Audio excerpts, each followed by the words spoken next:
And on the grandest of stages, with the whole world watching the Super Bowl, they come out and get the first points. I don't know how you feel about Brandon, but for me, watching the beginning of the Super Bowl, I've often wondered how come it's not just a fumble fest? How come the ball's not all over the place? The nerves, the interim in between of the 2 weeks waiting for the game.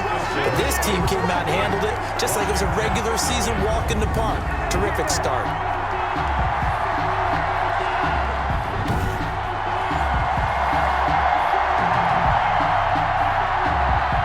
Joseph set to kick off. Now Joseph tees it up to kick off following the touchdown. And a short kick taken at about the 16. And a nice return sets him up pretty good here right at the 30-yard line. Out comes Washington here offensively, and their man under center, Dwayne Haskins, the number 15 pick out of Ohio State in 2019. And it's interesting, isn't it, the psychology of a team coming onto the field down 8-0 instead of the normal 7, or sometimes when you're fortunate, just 6. 8-0 almost connotes a sense of urgency that really isn't there yet. It's too early in the game.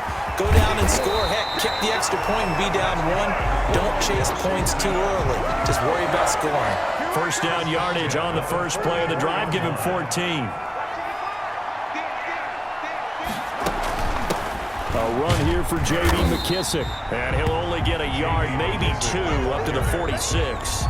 The tackle made by Jay. Well, any lane that might have been open there was closed pretty quickly, and that was because the defensive front, they won that battle at the point of attack at the line of scrimmage.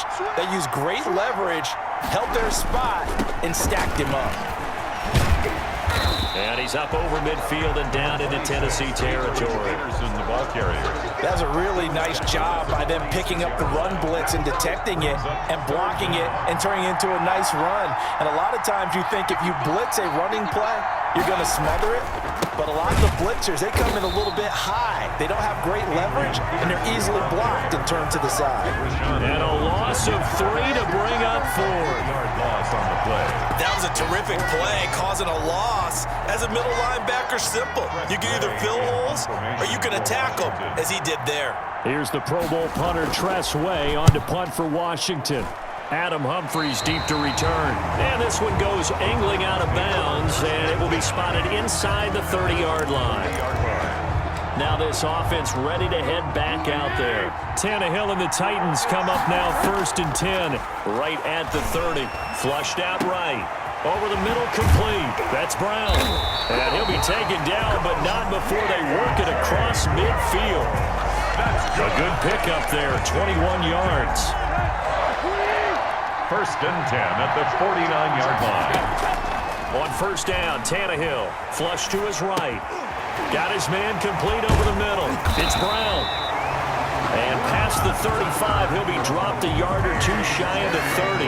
He's been a one-man wrecking crew these last couple of plays. This time 18 more and a 1st down. 1st and 10. Back-to-back good plays have him on the move on 1st down. Sliding out of the pocket. This will be caught once again by Brown.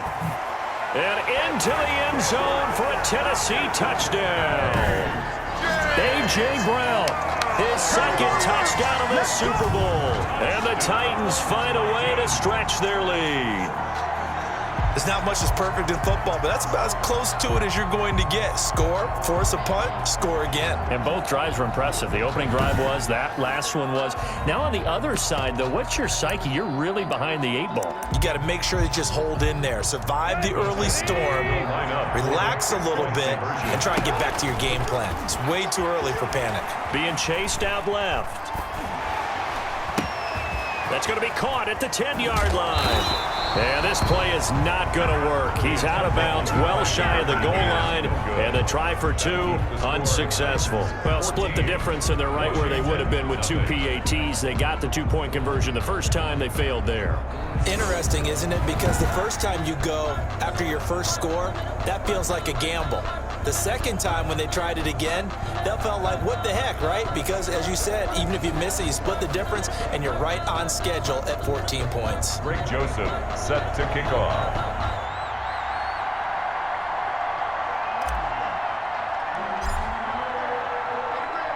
Now Joseph tees it up to kick off following the touchdown. Steven Sims now on the return. And he'll get it up past the 20 to about the 22. Sims on the return. Washington takes over 1st and 10 at their own. Now Washington going to retake the field for drive number 2. They trail early on in this Super Bowl as they come up 1st and 10.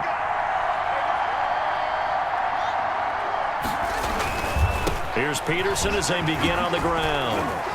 They find some open field here.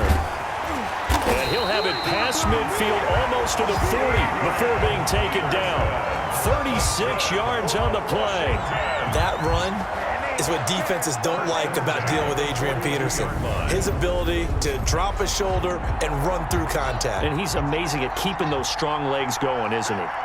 For him, no run is ever truly over. I mean, he's actually not even convinced that when they blow the whistle, he's actually down. That's how he finishes runs in a big way. The ball carrier. Rashaan Evans out of Alabama had the tackle defensively.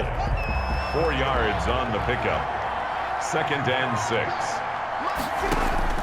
From the 38, Haskins throwing middle, but it's incomplete.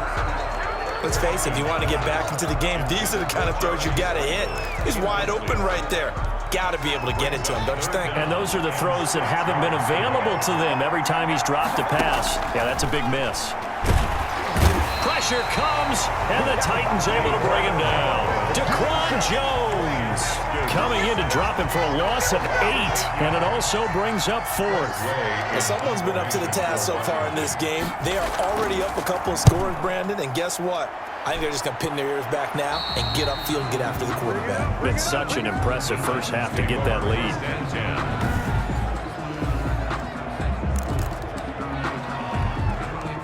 The Titans offense set to begin the drive. They've got things going their way early. 14-0 lead and the football. 1st and 10. And he's got it. Got his man on the end route. Complete. Pass interference. Defense.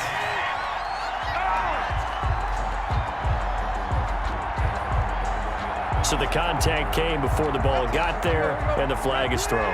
Timing is everything, isn't it? And it's so hard to cover these great receivers.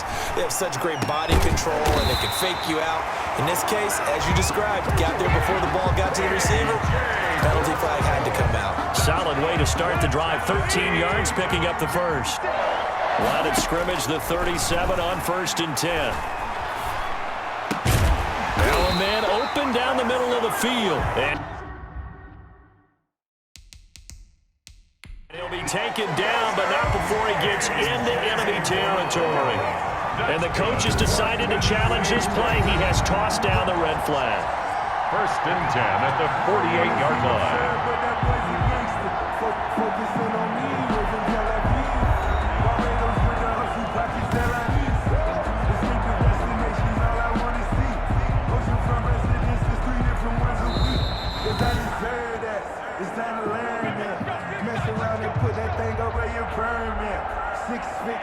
Well, he challenged the play. It did not pay off. And that means he lost a timeout in that challenge. And as a coach, you hate that. Don't know if you took the advice of the player, you threw it yourself, but it didn't go your way. At the end of the day, it all comes back to the head coach. He has the final determination on whether to actually challenge the play or not. In this case, it didn't pay off for him. And that's got to be so heartbreaking. You throw that flag, you probably feel really confident, and then all of a sudden, boom, you lose the challenge.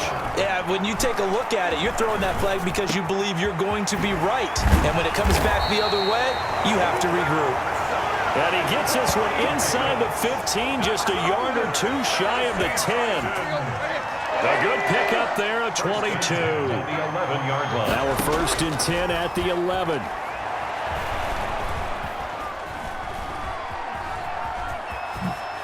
And he's going to score. It's a tight